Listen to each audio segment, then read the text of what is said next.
Please welcome Enrique López Lecube, Chief Financial Officer, Bioceres Crop Solutions, Ertharin Cousin, CEO and Managing Director, Food Systems for the Future, Marcela Escobari, Assistant Administrator, USAID's Bureau for Latin America and the Caribbean, Maurício Rodrigues, President for the Crop Science Division in Latin America, BARE, and Bloomberg's Carol Massar.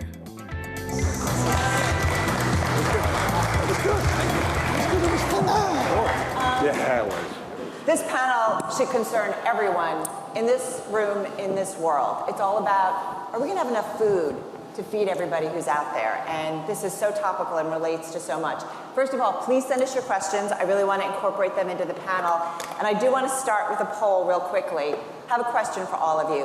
What percentage of the world lives with moderate or severe food insecurity? 10%, 30%, 75%. So I'm curious about your answers, and as soon as they come in, we'll get to it. In the meantime, I want to ask our panel, are we in a food crisis? And Ertharin, I want to start with you. India, export controls. Janet Yellen in Warsaw on Monday saying, yep, food crisis. Prices, we know they're high. We're watching these supply chains. We're trying to figure it out. Are we in a crisis? I call it a looming food crisis. How close is that looming? Looming, we're on the verge. We can avoid it. The challenge is, however, that when we talk about a looming global food crisis, but the specific, I should say, for those who are acutely hungry, where 50% of WFP's food comes from Ukraine, and the increase in the cost of humanitarian response has resulted in a limited access to enough food to feed those who were already in a crisis situation. That humanitarian challenge is happening as we speak. Now the question is, will that challenge become larger, affecting more people? And that's why I say a looming food crisis based upon the high price of fertilizer, the crisis in Ukraine, of course, with the reduction of food in the global system, the impacts of India's recent export control that they placed on, because India had indeed increased the amount of food that they were releasing into the food system. To help with the loss. And then they pulled back because of the heat crisis and their challenges with their own crops that are in the ground right now and the reduction that they're already seeing because of that heat challenge on their anticipated harvest. All right, so let's bring up the poll results if we can, because again, what percentage of the world lives with moderate or severe food security? I'm curious what you all said. And 75%. Well, the good news is it's not that bad yet. It's 30%, and that's what the UN has found. And it's been growing, though, over the past 6 years. So we're not figuring out better ways to do it. You know, it's interesting. There was a Bloomberg opinion columnist that put out a story, and it just talked about how we've doubled the population in like the past 50 years. And we've been able to feed most people because of globalization. Enrique, come in on this conversation. Is globalization, as we turn back from it, is that going to fail? Our inability to continue to embrace it, is that just going to exacerbate the problem? It seems like it is already. Yeah, I think it is something that we need to keep embracing from a food security perspective. All of the supply chains that have been put together by the private sector, all of the regulatory frameworks on the global trade, that has been built preaching on globalization. And I think that it would be very, very hard for the world to go back to a non-globalized supply chain when it comes to commodities, mainly. When you look at what's happening with grain as a commodity is a global supply chain and a global business. And the companies that operate in different countries are the same companies. So if you look at who's operating in Brazil, the US, Canada, Argentina, to make a reference to the Americas, those are the same companies. And their business is built based on globalization and global trade. So I think it would be very, very hard to basically build again something that doesn't count on globalization. Marcela, we shouldn't be surprised that we're here? Should we be surprised that we're here? The stresses. No, as we know, this is this looming crisis and insecurity, food insecurity, particularly in this hemisphere, has been worsening even before the pandemic.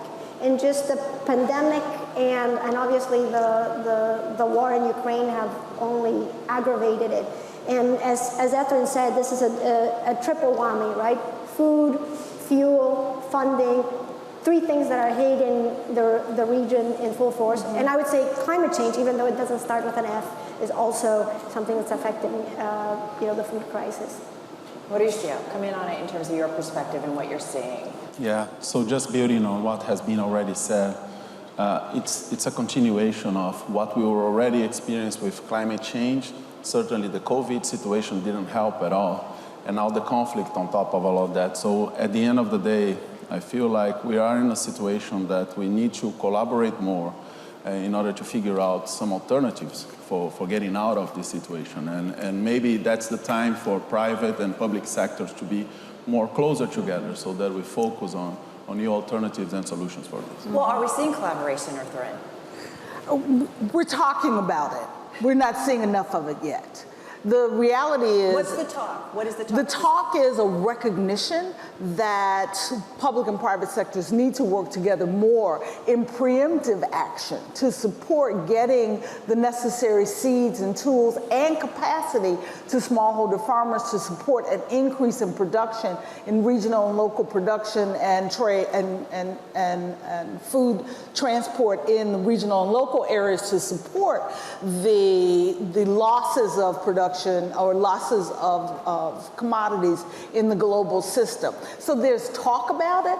There's not enough financial resources from either side, from the public side or the private side, going into providing those tools that are necessary to increase the quality and quantity of yields of smallholder farmers. Well, and I want to get into ag tech and the role of that in this, but Marcela, come in terms of the work that you all have done with farmers, smaller farmers in Latin America, and what the results have shown. Yeah, and look, as I talk to the region and our mission directors and say, how is it that we should pivot given the crisis? A lot of them say the work that we've been doing with smallholder farmers in building that resilience for the last decades is actually the work that needs to continue, is what we were talking about here, that technology to improve yields, to improve productivity, to have technology about climate resilient seeds, about the improved use of fertilizer. We did collaborative research in Ethiopia that showed that with these new practices, you can reduce the use of fertilizer by 80% and improve yields up to 200%. It's just that technology exists. It just doesn't spread to the smallholder farmers. In Latin America, we have some of the most innovative agricultural practices. They're just concentrated. And that's the work of government, and that's the work that we're trying to support. Well, Mauricio, you guys are working with smallholders, as you call them, or small stakeholders, including smaller farmers. Tell us about that. Yes, we are. And actually, we do have a commitment as a company to reach out until 2030 to 100 million smallholders globally. And Latin America has a big stake at that. So it's not that we have already advanced substantially in Latin America, reaching out 2 million of these farmers nowadays. I actually last week was with some of them in Mexico, and it's incredible to see what is the importance of our work, to talk to someone that a few years back was pretty much planting 1 hectare, and now it's with 25 hectares and has changed substantially the lives of that. And also some of you reach out to a lot of women in the fields, which actually helps out from a social perspective as well. So it's really, I think, the way to go. Well, and I guess what's interesting is I think right now we have a short-term problem and we have a longer-term problem that we need to think about. Enrique, when you think about the short-term problem, Eric was talking about it in some of our earlier panels, certainly today, yesterday. Inflation, it is persistent everywhere. It is not going away anytime soon. And we understand the reasons why. So what are some of the short-term solutions that you guys think about how we tackle that, and longer-term solutions? Well, first than anything, I think that the food security crisis that is looming is not something that we can solve in the short term. So we need to be careful about the decisions that we make today. And I also think that there's a very tricky trade-off between the short term and long term, because before this food security crisis, we were talking about sustainability in agriculture. So are we as humanity all of a sudden going to shift into forgetting about sustainability and it's again about quantity? I think that is the part where we need to think very carefully what we want to do. And in that regard, science and technology play a major role. It cannot be underscored, but science and technology takes time. So I think that we need to come up with public-private interactions that help technology thrive. There are technologies that are becoming available that might help a lot in the short term. And I think that one of the best things that we can set our minds to do in the short term is to stabilize prices. So when you look at what's happening with agriculture and yield, it's not so much about how much yield we can accomplish, but about what are the things that affect that theoretical yield. So there's enough food when things go right. What happens when you have drought? Or what happens when you have something coming from the geopolitical side, like what we're seeing now? That cannot be managed by technology, but on the quantity, on what we do with yields, how do we stabilize food supply, there's a lot that can be done, and I think that is where we need to basically work together. Look, agriculture accounts for a quarter of the GHG global emissions. It is the only industry that fundamentally has a call and a moral duty to achieve carbon neutrality because it works with living organisms. Mm-hmm. It works with plants that consume CO2 and deliver yield. And I cannot think of a more noble task than that for the current situation of humanity. Well, you guys are working on this and you are thinking about how do you put a floor in yield, right? So that we have some stability in pricing. How do we, though, Mauricio, use more of the environment? We talk about circularity, like within our systems. How do we use more of the environment to increase yield so that we're not putting that negative impact on the environment as we do more farming? Yeah, so technology at the end of the day is the solution for that. So having varieties that are certainly more stable on the longer term helps you because you're able to produce and to get to more yields without having to grow more land. So that at the end of the day is the solution for the equation. So how can you produce more in a smaller amount of land? It's certainly the solution. And it comes with variety technology. It comes with a lot of digital farming, so understanding the environment, understanding how you can produce more, understanding the whole environment, and also having good varieties. I think that's the solution for that. When you talk about digital farming, you are in constant communication with the farmers, and data's coming back and forth, correct? Yes. So that you can optimize crops. Yes, at the end of the day, it's in a simple way, it's just like the Waze. So how can you get more data from that, and how can these data provide them more information so that they can have better decisions in a way that they have simple and better and fast decisions. At the end of the day, that's what digital farming stands for. Thank you for letting me jump in here, because the reality is we cannot trade off the equitable, sustainable transformation of the food system to increase, which is the commitment that the global community made last year during the UN Food Systems Summit, to increase the quality and quantity of the yields. They are not inconsistent. What we're talking about here is a functioning global food system, but also supporting smallholder farmers' transformation to that more sustainable production, agricultural production. How do you do that, though, in a stressful with the time? kinds of seeds and tools that Mauricio was just describing that are available today to large farmers, but not to enough small farmers. And the rise of fertilizer prices also will create an incentive for farmers to really think about these practices. So it's an opportunity for us, for governments, for aid organizations to have this technology spread, because smallholder farmers are going to be looking for that now more than they were, 5 years ago when fertilizers were at the, at the lowest prices. If I'm going to put you on the spot here, because you and I were just talking earlier today about USAID's commitment to using the progress that you've made with smallholder farmers on precision agriculture as part of the emergency response.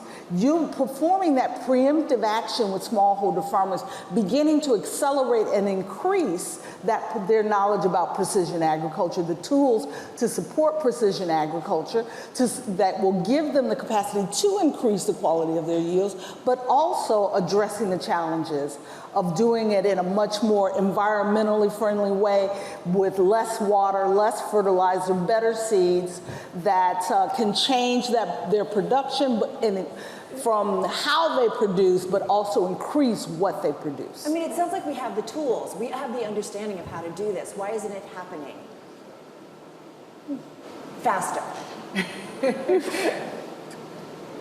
I'm putting you on the spot, Marcela. Well,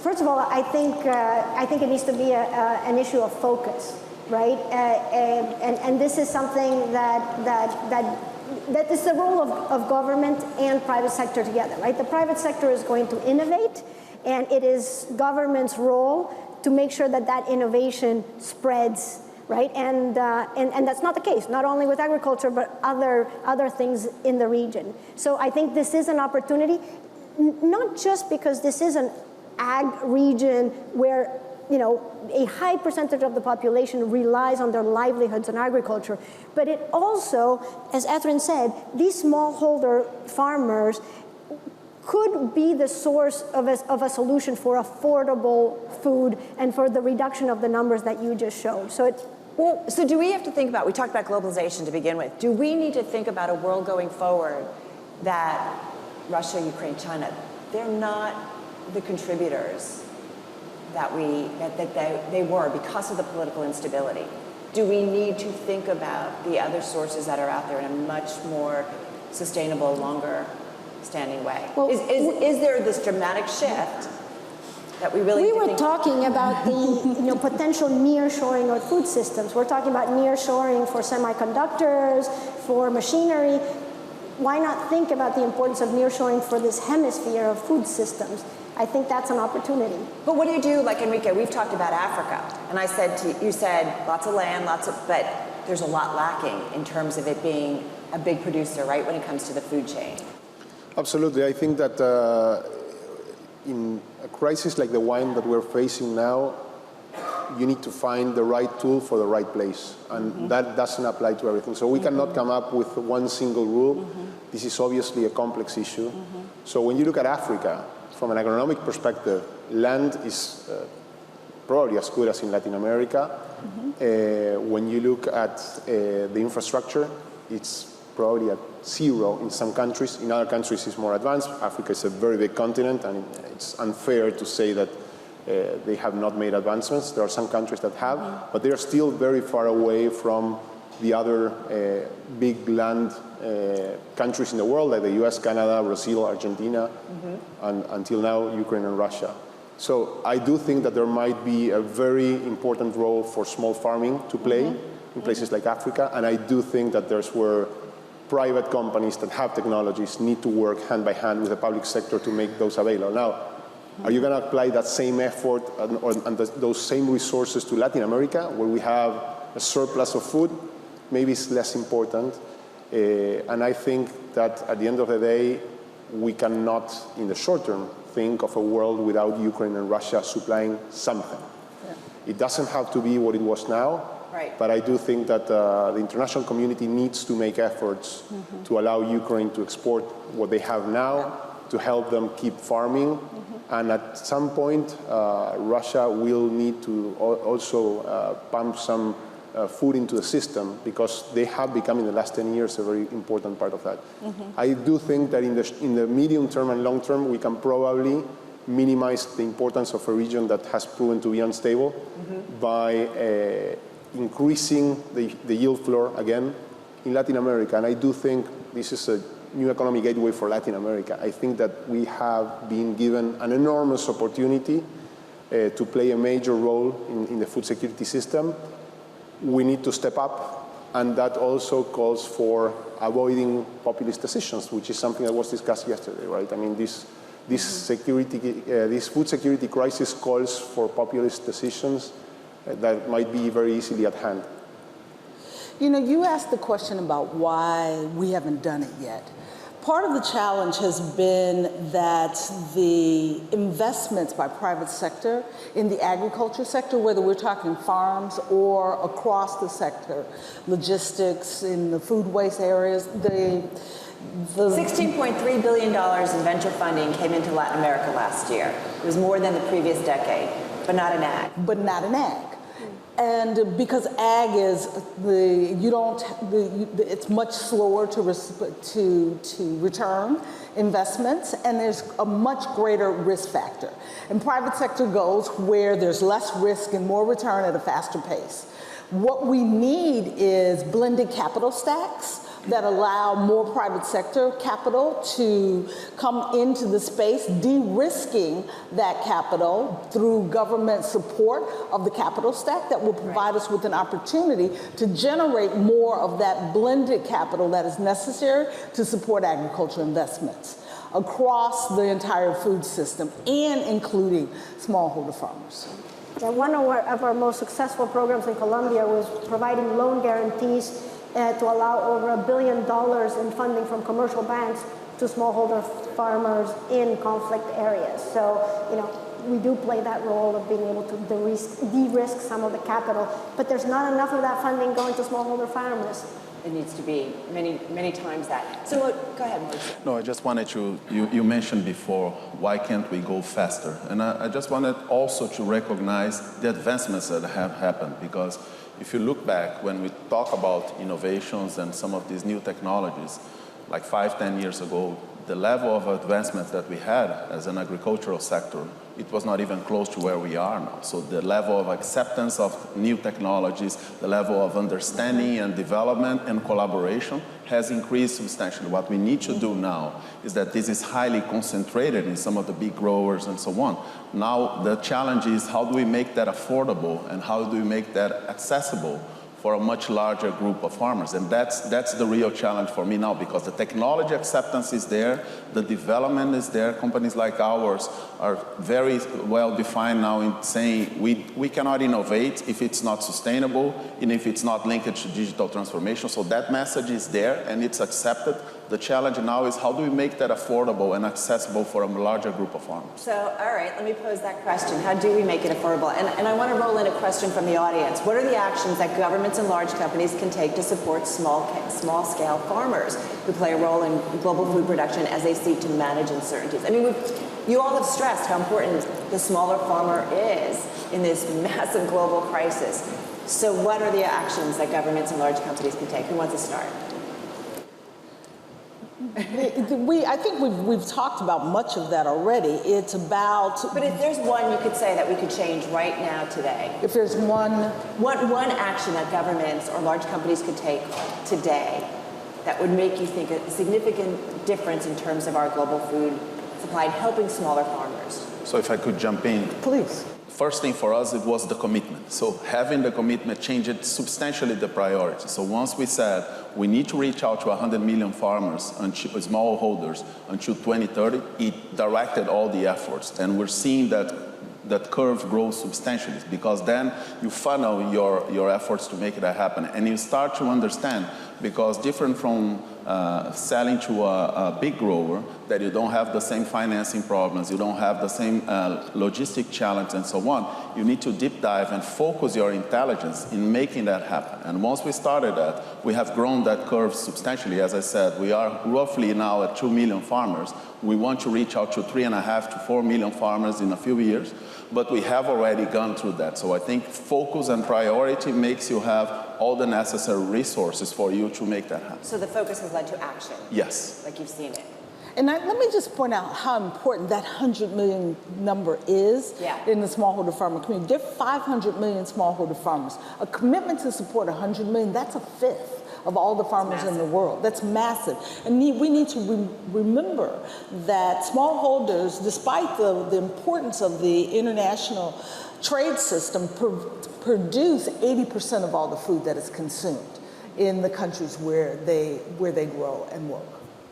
You know, what's interesting is, in prepping for this, as someone said to me, we need to think about, it's bigger than, I mean, it's everything, right? It's the food system, it's logistics, it's all the way from R&D to putting food on the table. It's the entire system, how they interact. You have to think about climate, you have to think about water, you have to think about heat. I mean, it's all of that, right? I mean, it's massive. How do we do this in an economy? Bloomberg Economics putting out a number today, and they're cutting global GDP growth by 1.6 trillion. They're concerned about the pullback on globalization, the impact the war is having. We're seeing it play out. How do you continue to do the work that you're talking about, Maurício, Enrique, or all of you, in an economy that may be tough moving forward? I mean, how can you not continue to do it is the question, but how do you do it? Right, but I'll just say very quickly, doing this work is part of solving those economic problems. Because a productive agriculture system, because we're talking about what happens not just on the farm, but in those other areas as well, processing, warehousing, as well as retail and manufacturing. And so all of that supports economic growth within a country. So making the kinds of investments that will ensure the agriculture system, that food system's ability to contribute to the GDP of any particular country is quite critical to addressing the economic challenges that we're facing today. And I think what you're posing is the reality that we're seeing throughout the globe. The crises are increasing. We are in a crunch because growth has contracted 7% in this region, and I think there's a pull from everywhere. But sometimes it is not about the amount of money, right? It is about how we surgically use that money, and more so given the technology improvements that exist, that we focus that money so that we have technologies that affect the smallholder, that we have policies that help these technologies spread. When we spend a couple $1 million to secure and de-risk, $1 billion towards smallholder farmers, like there are market failures that with little money but with focus, I think we can make a big difference. And I think this is a time to be surgical. Even when we look at the region, every country is not being affected in the same way in this crisis, and we need to act with that nuance. Well, this is also interesting in that we talk about shortages to the global food supply that's out there. At the same time, there are areas of the world where there's potentially oversupply. We also have an incredible amount of food waste, which also contributes to climate change. I mean, it's this really vicious cycle of things that are all connected that we need to kind of tackle at the same time. So how do we kind of think about some of those issues and tie it all together, Enrique? I mean, you guys are working and offering products in terms of bioengineering, as you said, to kind of provide that floor yield and help it out. How do we even go further? Where the world can be slow to adopt and feel comfortable about some of this bioengineering. The pushback. Well, that is one good aspect of it, because the regulatory frameworks for biotechnology have been kept the same way for the last 2 decades probably, and today humanity has at hand much better ways of assessing whether technology is viable or not, and I think that that's part of what we need to upgrade in the system, right? I mean, if there's technology that came about, how can we assess whether that technology is suitable or not for the system in a much faster way? But to your question, I think that this is an issue of managing surplus and demand of food. So again, small farmers, I think, might be a tool that have more of an impact in Africa, where you don't have infrastructure, and it would take enormous effort and investment to catch up. When you think about, and I think that we need to be careful about the false trade-offs, biofuels and food. It depends on where you're making that question. If you're in the US or if you're in Latin America, you might end up making the wrong call, because you might be banning biofuels thinking that that will have an impact on the food sector. But we shouldn't back off. And at the end of the day, you will basically end up at the end of the chain with food waste. So I think that, again, we need to be careful about the solutions that we find to this, because applying one recipe to a global security issue for food is not going to work, and might even create a worse situation. And to your previous question on the global economy, I'm going to be more basic, and I know that there's a lot of economists here, so I want to be careful as an engineer. But food is the very basic that we need, right? So when economic crises come, it becomes clear what is important for humanity. And it has become very, very clear now that we have not yet found a final solution for food security. So one of the things that, go ahead, I'm sorry, you were... No, I was just going to say that you were talking about bioengineering, we've talked about research and development. We also need to talk about new tools like new plant-based proteins, new methods for growing that take less land and less water. These new solutions that are coming online will help us address some of the productivity problems and also some of the irregularity problems in the food system. And I think it's really important that we underscore the point that when we talk about solutions, I wholeheartedly agree, we cannot talk about solutions for Latin America that are the same for Africa or even for Southeast Asia.